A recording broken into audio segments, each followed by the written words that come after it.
গোৱালপাৰা জিলাত যিমান নেকি বনা অঞ্চলত আছে এনক্ৰচাৰ আছে তেওঁলোকক এভিকশ্যন কৰিবলৈ এটা নটিছ জাৰি কৰিছে। তামোল গছকে আদি কৰি মূল্যৱান গছসমূহ কাটি পেলাইছে। এতিয়া গোৱালপাৰাৰ মানুহে হাতী মাংস খায় সেইটোতো আমি জানো, কোনো জনগোষ্ঠীয়ে আজিৰ তাৰিখত হাতী মাংস নাখায়। প্ৰাক স্বাধীনতা তথা স্বাধীনতাৰ পিছত বনা অঞ্চলসমূহ একত্ৰীকৰণ কৰাৰ নামত আমাৰ জনজাতি গাঁওসমূহ প্ৰায় বনা অঞ্চলতে থাকি গ'ল আৰু ভূমিস্বত্ব অধিকাৰটো তেওঁলোকে আজিলৈকে নাপালে। সেইটো ঐতিহাসিকভাৱে অন্যায় কৰা হ'ল। সেইটো চিন্তা কৰিয়েই 2006 চনত যিহেতু ভাৰত চৰকাৰে এটা বন আইন ঘোষণা কৰিলে, সেই বন আইন মতে 2005 চনৰ 13 ডিচেম্বৰ আগত যিসকল জনজাতিসকলে বনভূমিত আছে তেওঁলোকক ভূমিস্বত্ব অধিকাৰ দিব লাগে। ইয়াৰ বাদেও 2005 চনৰ আগত যিবিলাক পৰম্পৰাগত বন নিবাসীসকল আছে তেওঁলোকেও ভূমিস্বত্ব অধিকাৰ পাব লাগে। তেনে ক্ষেত্ৰত আমাৰ তথাকথিত বুলি ক'ব লাগিব প্ৰকৃতিপ্ৰেমী প্ৰণৱজ্যোতি শৰ্মাই বন্যপ্ৰাণী সুৰক্ষা আৰু এলিফেণ্ট কৰিডৰসমূহ ৰক্ষণাবেক্ষণৰ নামত তেওঁ এটা মাননীয় গুৱাহাটী উচ্চ ন্যায়ালয়ৰ এটা ৰাজহুৱা এটা আবেদন কৰিছিলে। সেই মৰ্মে গোৱালপাৰা জিলাত যিমান নেকি বনা অঞ্চলত আছে এনক্ৰচাৰ আছে তেওঁলোকক এভিকশ্যন কৰিবলৈ এটা নটিছ জাৰি কৰিছে। আৰু আমি আজি স্বচক্ষে দেখি আহিলোঁ যে ইভিকশ্যন কৰাৰ নামত ৰেভিনিউ অঞ্চলত থকা পৰা তামোল গছকে আদি কৰি মূল্যৱান গছসমূহ কাটি পেলাইছে, ইভিকশ্যন কৰিছে।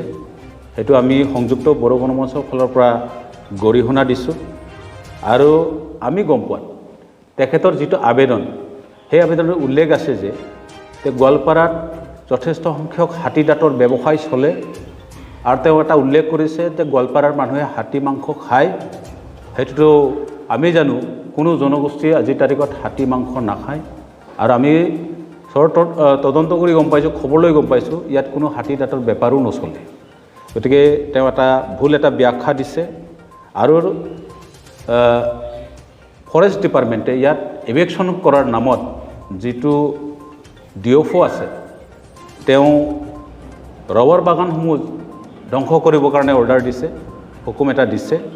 সেই ৰবৰ বাগানটো হৈছে অসমৰ অৰ্থনীতিত যথেষ্ট সংখ্যক অৰিহণা যোগাইছে।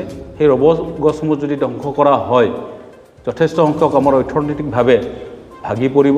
সেইকাৰণে আমি ইয়াৰ বিৰুদ্ধে চৰণ কৰিছোঁ। আৰু আমি জানো যে 1950 চনৰ বৰভূঁইকঁপত যেতিয়া বৰভূঁইকঁপ হৈছিলে তেতিয়া ব্ৰহ্মপুত্ৰৰ পানী উফন্দি পৰিছিলে, ইয়াত যথেষ্ট প্লাবিত হৈছিলে।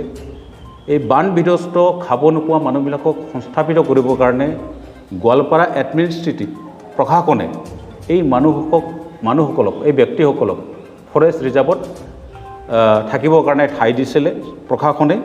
আৰু আমি জানো গোৱালপাৰা জিলাত যথেষ্ট সংখ্যক অভয়াৰণ্য আছে। আজি যিহেতু বৰ্তমান থকা গোৱালপাৰা ডিষ্ট্ৰিক্ট কোৰ্ট কমপ্লেক্স সেইটো ফৰেষ্ট ৰিজাৰ্ভতে পৰে আৰু সদৰ যিটো পুলিচ ষ্টেচন আছে সেইখনো ফৰেষ্ট ৰিজাৰ্ভৰ আণ্ডাৰত পৰে। আৰু কেন্দ্ৰীয় বিদ্যালয় যিটো কমপ্লেক্স আছে সেইখনো ফৰেষ্ট ৰিজাৰ্ভত।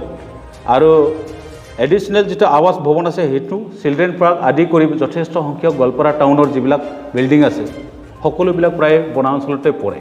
গতিকে এই ক্ষেত্ৰত এই 1950 চনৰ যিবিলাক বৰভূঁইকঁপত সংস্থাপিত কৰিলে চৰকাৰে নিজেই কৰিলে। আৰু যিহেতু গোৱালপাৰাৰ মেক্সিমাম অফিচ কাছাৰী যিহেতু ৰিজাৰ্ভ এৰিয়াতে আছে, সেই অঞ্চলসমূহ বিবেচনা নকৰাকৈ এইজন ব্যক্তিয়ে যে যিটো ৰাজহুৱা এটা আবেদন কৰিলে মহামান্য আদালতত, আমি এইটো তেওঁ নজনাৰ কাৰণে তেখেতক এটা ধিক্কাৰ দিছোঁ। আৰু আমি কৈছোঁ যে ইভিকশ্যন যিটো কৰিব লৈছে, আমি কৈছোঁ 2006 চনৰ যিটো ফৰেষ্ট ৰাইট এক্ট মতে যিহেতু আমি ভূমিস্বত্ব অধিকাৰ পাব লাগে জনজাতিসকলে, 2005 চনৰ 13 ডিচেম্বৰ আগতে যিবিলাক জনজাতি আছে বসবাস কৰি আছে তেওঁলোকে ভূমিস্বত্ব পাব লাগে। আৰু পৰম্পৰাগত বন নিবাসীসকলেও যদি 75 বছৰ ধৰি সেই বনত বাস কৰি আছে তেওঁলোকে ভূমিস্বত্ব অধিকাৰ পাব লাগে। এইটো আমি কাৰ্য কৰিবৰ কাৰণে যেহেতু আমাৰ তৃতীয় বড়ো শান্তি চুক্তি BTR চুক্তি তাত 5.3 উল্লেখ আছে যে বিটিআৰৰ বাহিৰৰ যিবিলাক জনজাতি মানুহ বা পৰম্পৰাগত বন নিৰ্মাণকাৰীসকলক যে 2006 চনৰ বন আইনমতে সুৰক্ষা দিব। এই ক্ষেত্ৰত এই চৰকাৰে যে এভেকশ্যন কৰিব লোৱাটো আমি গৰিহণা দিছোঁ, কাৰণ এইখন চৰকাৰৰ দিনতে এইখন চৰকাৰে জাতি মাটি ভেটিক এটা কথা দি পেলাই মানুহৰ পৰা ভোট আদায় কৰি ক্ষমতাত আছে। কিন্তু এই চৰকাৰৰ দিনতে যথেষ্ট সংখ্যক জনজাতি মানুহক ইভেকশ্যন কৰা হৈছে। গুৱাহাটীত আমাৰ জনজাতি মানুহক দুঠাইত কৰা হৈছে, বৰাক ভেলীত কৰা হৈছে, এতিয়া গোৱালপাৰা জিলাত কৰা হৈছে। গতিকে আমি সংযুক্ত বড়ো গণমঞ্চৰ পৰা এটা ডিমাণ্ড দিছোঁ যে 2006 চনৰ যিটো বন আইন ভাৰতবৰ্ষৰ সকলো ষ্টেটত হ'ল, সকলো ৰাজ্যত প্ৰয়োগ হ'ল, কিন্তু অসমত আজিলৈকে প্ৰয়োগ হোৱা নাই।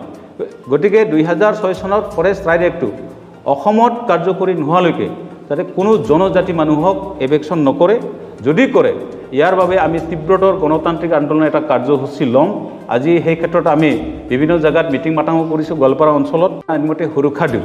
এই ক্ষেত্ৰত এই চৰকাৰে যে এভেকশ্যন কৰিব লোৱাটো আমি গৰিহণা দিছোঁ, কাৰণ এইখন চৰকাৰৰ দিনতে এইখন চৰকাৰে জাতি মাটি ভেটিক এটা কথা দি পেলাই মানুহৰ পৰা ভোট আদায় কৰি ক্ষমতাত আছে। কিন্তু এই চৰকাৰৰ দিনতে যথেষ্ট সংখ্যক জনজাতি মানুহক ইভেকশ্যন কৰা হৈছে। গুৱাহাটীত আমাৰ জনজাতি মানুহক দুঠাইত কৰা হৈছে, বৰাক ভেলীত কৰা হৈছে, এতিয়া গোৱালপাৰা জিলাত কৰা হৈছে।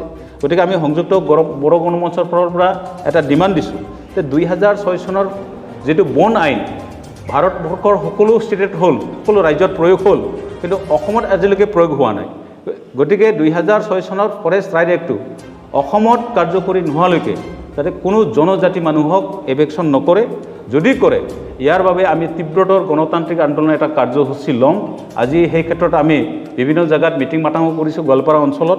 আৰু আমি কৈছোঁ যে যিটো প্ৰণৱজ্যোতি শৰ্মাই যিটো ৰাজহুৱা এটা আবেদন জনালে সুপ্ৰিম কোৰ্ট হাইকোৰ্টত, ইয়াৰ বিৰুদ্ধে আমি ইয়াক প্ৰত্যাহ্বান জনাই আমি আদালতত এটা গোচৰ